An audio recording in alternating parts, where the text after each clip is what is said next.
Bonjour à tous, aujourd'hui je vais vous présenter le Surface 3 de Microsoft. C'est à la fois une tablette, à la fois un ordinateur portable. On combine le tout et ça donne un Surface.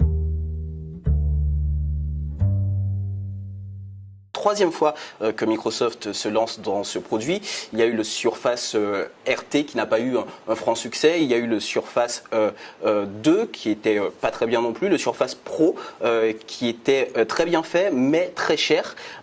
Et le Surface 3 est censé combiner tout ça pour donner quelque chose d'à la fois très utile, très performant et aussi pas cher.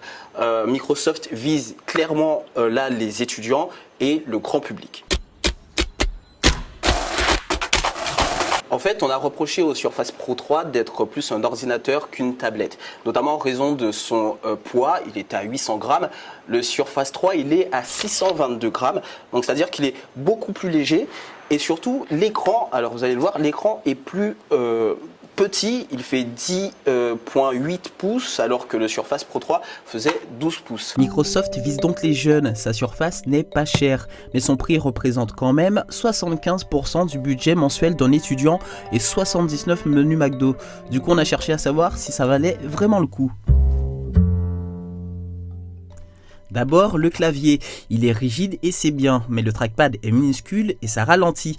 Il y a aussi OneNote, avec lequel on dessine, on écrit, on enregistre et en cas de paresse, on prend les documents en photo et ça s'intègre directement à la page. Pour les gauchers comme moi, on peut poser la main sur l'écran sans troubler l'appareil et sans se salir les doigts puisque c'est une tablette. Il y a aussi le stylet très utile mais qui coûte près de 50 € en plus, évidemment. Ce qui est bien avec le Surface 3, c'est qu'avant, s'il fallait se balader avec un chargeur par produit, ici on a un chargeur assez universel, c'est-à-dire qu'on peut utiliser son chargeur de téléphone portable sur cette tablette.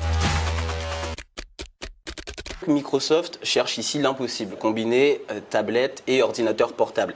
Et clairement, dans tout ça, il faut forcément un vainqueur et l'ordinateur portable l'emporte. Puisque si vous utilisez un Surface comme une tablette, c'est quand même 622 grammes. Imaginez 622 grammes dans la main pendant 3 heures pour jouer à des jeux vidéo, pour regarder des séries. Pendant 3 heures, c'est pas très agréable, à moins que vous cherchiez à vous faire les muscles cet été. Alors qu'un ordinateur portable, là, on a tout Windows, on a un clavier assez intéressant, très facile d'utilisation. Donc ici, on a un très bon ordinateur portable et surtout pas très cher à partir de 599 €. En revanche, on a une tablette assez moyenne.